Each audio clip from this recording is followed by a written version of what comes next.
Legenda Batu Langkop, saksi sejarah kejayaan kerajaan Pajajaran yang terlupakan, yang tersembunyi di tanah Pasundan, Selelen. Konon, tempat ini dibuat oleh raksasa yang bernama Jongrang Kalapitung untuk mencelakai Mundinglaya anak Prabu Siliwangi.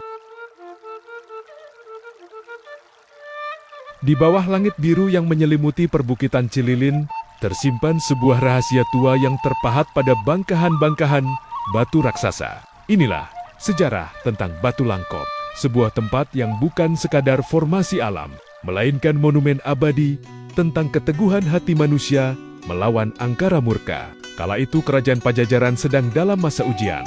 Mundinglaya Dikusuma, sang pangeran muda yang terpilih, harus menempuh perjalanan menuju Jabaning Langit demi mencari Lalayang Salakadomas. Perjalanannya membawanya ke sebuah wilayah yang kini kita kenal sebagai desa Mukapayung, Cililin. Namun, di wilayah ini, penguasa kegelapan bernama Jongrang Kalapitung telah mendengar kabar keberangkatan sang pangeran. Jongrang bukanlah makhluk biasa. Ia adalah raksasa yang lahir dari sisa-sisa amarah kuno. Baginya, keberhasilan Mundinglaya adalah kiamat bagi kekuasaannya di tanah Pasundan. Jongrang Kalapitung menyadari bahwa Mundinglaya memiliki kesaktian.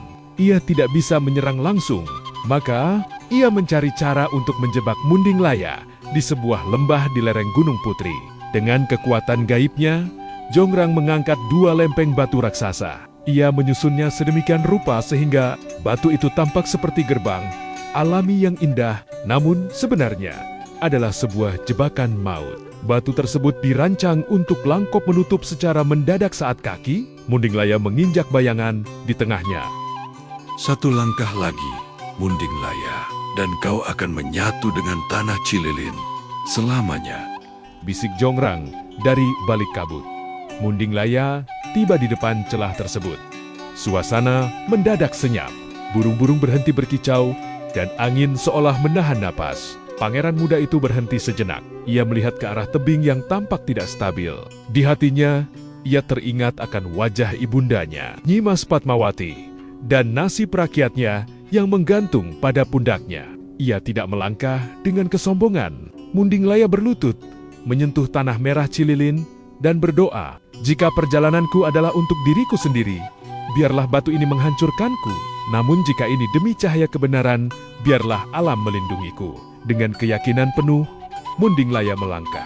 Dentuman yang menggetarkan bumi saat kaki sang pangeran tepat berada di jebakan yang dibuat Jongrang Kalapitung. Duar, suara itu menggelegar hingga ke pesisir selatan. Tanah berguncang. Batu raksasa itu jatuh dengan kecepatan kilat, bermaksud menghimpit Mundinglaya hingga lumat. Jongrang tertawa terbahak-bahak. "Habis sudah riwayatmu, pangeran." Wah. Namun, tawa itu terhenti seketika. Dari balik debu yang pekat, muncul secercah cahaya keemasan. Mundinglaya tidak hancur. Ia berdiri tegak dengan kedua tangan menyangga beban batu yang luar biasa beratnya. Batu-batu itu bergetar, seolah-olah mereka sendiri menolak untuk membunuh jiwa yang begitu suci. Alih-alih menghancurkan, batu-batu tersebut justru mengunci dalam posisi miring, membentuk sebuah ruang pelindung yang kini disebut sebagai Batu Langkop. Mundinglaya keluar dari celah batu itu dengan tenang, warisan abadi untuk Cililin.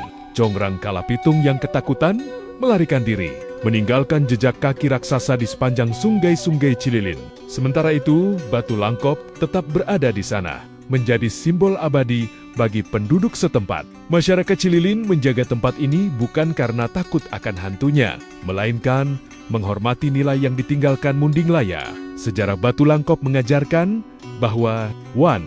Kesabaran adalah perisai, seberat apapun beban yang ingin menghimpit kita. Kesabaran akan menjadikannya pelindung. 2. Cinta pada daerah.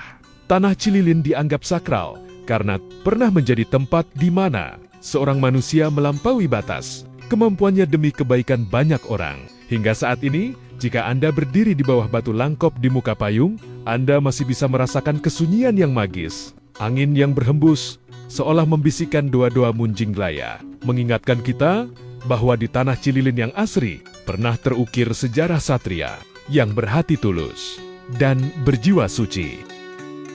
Terima kasih telah menonton.